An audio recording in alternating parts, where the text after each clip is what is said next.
sou a Victoria Gonçalves, mas vocês podem me chamar de Vic, prefiro que me chamem de Vic. Eu sou uma mulher preta, de pele clara. Eu estou usando os cabelos trançados hoje, com cachos nos tons de loiro, uma blusa de crochê verde com cores amarelo, laranja, rosa, uma saia preta longa e um tênis amarelo. E essa é uma prática para a gente transformar os espaços que a gente está inserido cada vez mais inclusivos. E, bom, para começar, eu queria levar vocês para uma breve experiência. Uma experiência chamada pensamento. Quero que vocês pensem, qual é o sonho de vocês? Acredito que talvez essa seja uma pergunta em que vocês tenham aí uma resposta instantânea, ou não. Mas, neste momento, guardem-a para si. Porque agora eu quero que vocês venham e imaginem comigo que vocês estão entrando em um quarto de uma adolescente. Esse quarto ele é pequeno, ele tem paredes de tons verde, um guarda-roupa preto, uma cama de solteiro. E ali naquela cama de solteiro encontrava-se a adolescente. Ela estava perdida, confusa, cabisbaixa, triste. E aquela ali era eu. Eu passava ali a maior parte do meu tempo aos 17 anos, porque eu tinha acabado de terminar um relacionamento extremamente abusivo. E neste período da minha vida, eu estava tentando me reconectar com tudo aquilo que eu havia perdido durante esses anos. Eu sei que a história está parecendo meio triste, mas aqui não é uma história de superação, não é uma história de autoajuda.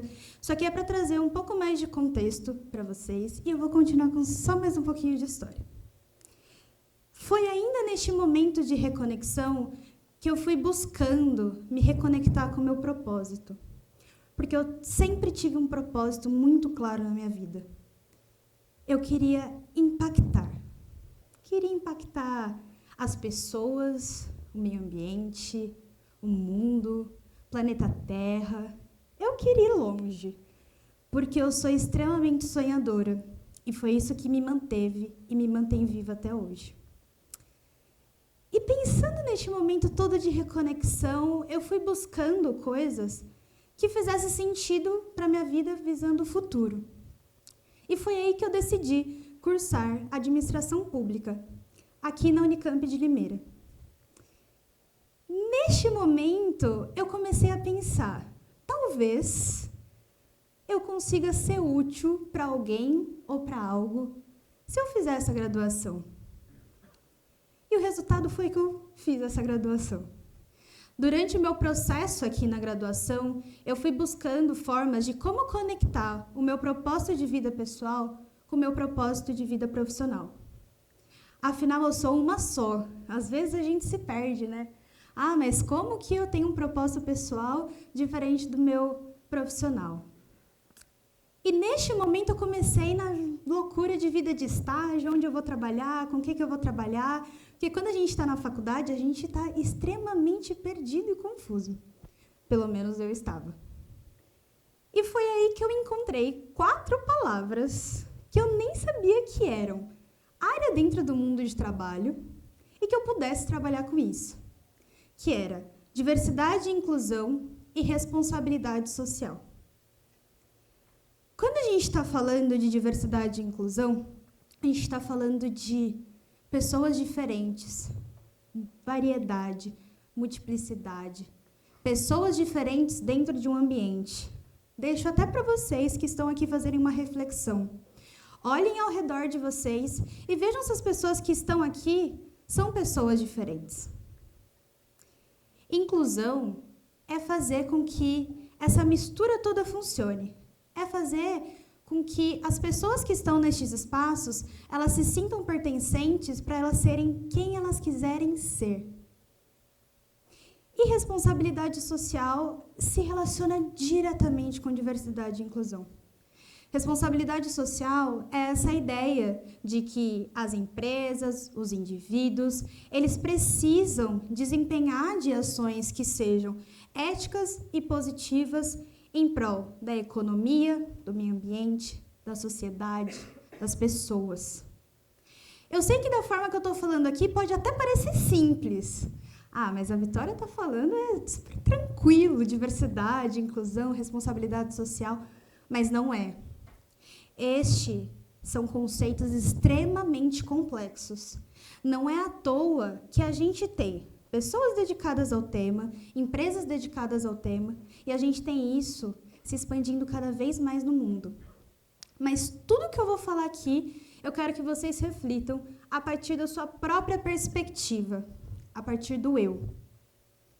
Porque eu quero falar sobre sermos socialmente responsáveis. Quando a gente está falando de responsabilidade social, a gente está falando de formas e meios da gente transformar o mundo que a gente está inserido em um mundo melhor. Eu sei que parece ambicioso, parece às vezes até surreal. Como que eu vou transformar o mundo em um lugar melhor? Mas existem inúmeras e inúmeras razões pelas quais a gente deve sim ser socialmente responsável. Eu pegaria um cafezinho agora, sentaria e ficaria horas aqui conversando com vocês. Mas eu vou falar só alguns motivos. O primeiro é a coisa certa a se fazer. A gente precisa ser socialmente responsável. A gente precisa tomar nossa autorresponsabilização por todas as nossas ações, visando o bem do todo, visando o bem do coletivo.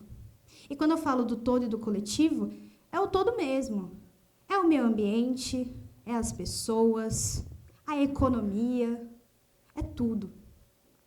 Em segundo lugar, quando a gente está falando de negócios, de empresas, existem diversos estudos que comprovam que empresas que são socialmente responsáveis, elas possuem melhor desempenho financeiro do que aquelas que não são. Então, mesmo que durante esse processo da gente ser socialmente responsável, a gente tome decisões que naquele momento não é mais lucrativo, não é o mais conveniente, ainda assim, no fim do dia, a gente tem eficiência financeira, a gente tem melhor desempenho financeiro.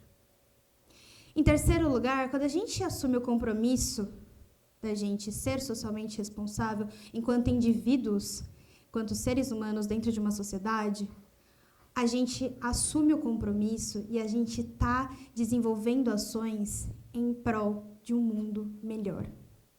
Eu sempre falo mundo porque as nossas ações, elas impactam o mundo sim. Pode ser o mundo que está à nossa volta, por menores que seja a nossa ação. Tudo que a gente faz no fim do dia, ele tem um impacto extremamente grandioso. E é importante a gente pensar que quando a gente está falando de desempenhar ações em prol de um mundo melhor, a gente precisa também enxergar aonde que estão os problemas, porque a gente precisa trabalhar nesses problemas em sua raiz. Porque senão a gente pode estar só criando mais um problema, trabalhando para evoluir esse problema. Então é importante a gente assumir essa consciência também. E eu queria agora resgatar com vocês o sonho de vocês. Qual foi o sonho que vocês pensaram quando eu falei? Porque quando a gente está falando de sonho, a gente está falando de futuro. Os sonhos, eles têm um papel crucial nas nossas visões do amanhã. Os sonhos, eles trabalham como os nossos guias. São os sonhos que nos dão ambição para continuar, para que a gente alcance-os ao longo da nossa vida. Eu já falei para vocês que eu sou extremamente sonhadora, é isso que me faz com que eu esteja viva hoje. E um dos meus sonhos que eu ando pensando recentemente ao longo da minha vida, principalmente aqui, depois que eu fui convidada para estar aqui, é que eu queria que mais pessoas como eu estivessem em espaços como este que eu estou aqui agora. Este é um dos meus sonhos, um dos. E, por fim, eu queria fazer uma pergunta para vocês. A gente precisa entender que o futuro, ele é ancestral, bem como diz Ailton Krenak. Eu sei que às vezes o futuro assusta, o amanhã pode assustar, mas nós seremos os ancestrais dos nossos sucessores. Nós seremos os ancestrais daquelas pessoas que talvez ainda nem nasceram, mas nós seremos esses ancestrais. E ter isso em mente é o que deve nos dar motivação e dá a base para a gente modificar todos os nossos passos adiante. E por isso, eu queria saber de vocês, qual é o impacto que vocês desejam causar e qual é o legado que vocês desejam deixar. E é isso, muito obrigada.